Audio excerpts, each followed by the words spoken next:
My stepmom stole $2.5 million from my dad, then planned his death. He left me everything, but the real inheritance was a truth that changed everything. My dad married Vanessa 3 years after my mom died. I was 16, grieving, and she seemed kind. She'd bring me coffee in the mornings, ask about school, tell me she wasn't trying to replace my mom. For 2 years, I actually believed her. When I went to college, my dad started calling less. When I'd visit, Vanessa would hover, interrupting our conversations, whisking him away for errands that couldn't wait. He seemed tired, older, but I chalked it up to age. He was 68. After all, last March, I got the call. Dad had a heart attack. Didn't make it. I was destroyed. At the funeral, Vanessa played the grieving widow perfectly. Black veil, trembling hands, tissues pressed to her eyes. She hugged me and whispered, "We're all each other has now." The reading of the will came 2 weeks later. I sat in that lawyer's office expecting the standard split. Maybe the house to Vanessa, some savings to me. Dad had always been fair. The lawyer cleared his throat. To my daughter, I leave my entire estate. Every asset, every account, every property. To Vanessa, I leave nothing. Vanessa's head snapped up. What? That's impossible. We were married for 12 years. This has to be a mistake. There's no mistake, the lawyer said. He slid a thick envelope across the table to me. Your father left specific instructions. This is for you. Vanessa lunged for it, but I grabbed it first. Her face twisted into something ugly. Something I'd never seen before. You poisoned him against me. You spoiled little. Vanessa, the lawyer interrupted. I suggest you leave before I call security. She left,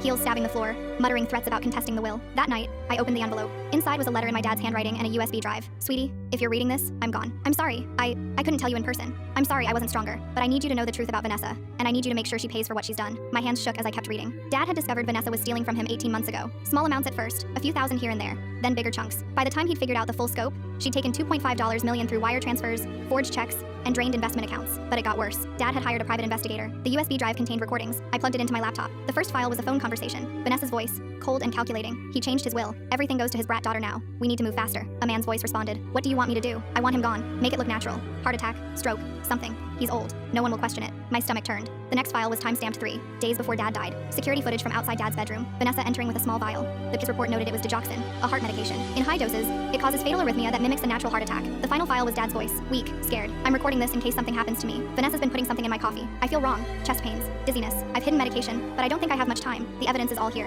Make her pay. I sat there, staring at the screen, rage and grief crashing through me in waves. The next morning, I called the police, handed them everything. The recordings, the financial records, the case report, the toxicology request Dad had filed with his doctor 2 weeks before he died, noting his symptoms. They exhumed Dad's body. Tests confirmed lethal levels of digoxin. Vanessa was arrested at her boyfriend's apartment, the same man from the recordings, surrounded by luxury purchases she'd made with Dad's stolen money. The trial was brutal. She played victim, claimed Dad was abusive, that I'd fabricated evidence, but the jury didn't buy it. The recordings were timestamped and verified. The financial trail was clear. The toxicology was irrefutable. Guilty on all counts. Murder, fraud, conspiracy. She got life without parole. I sold the house. Couldn't stand being there. But I kept Dad's study exactly as he left it and moved it to my new place. His books, his desk, his reading chair. On the wall, I hung his final letter in a frame. The last line reads, "The real inheritance isn't money, sweetie. It's knowing that truth always surfaces, even when buried deep. Make sure hers did. I love you." Every day, I read those words. Every day, I remember that Dad spent his final weeks making sure she wouldn't win. He couldn't save himself, but he saved me from believing her lies. That's the inheritance that mattered. Not the money, the truth, and the reminder that some people wear masks so convincing, you forget to look underneath until it's too late. Dad looked, and he made sure I could see too.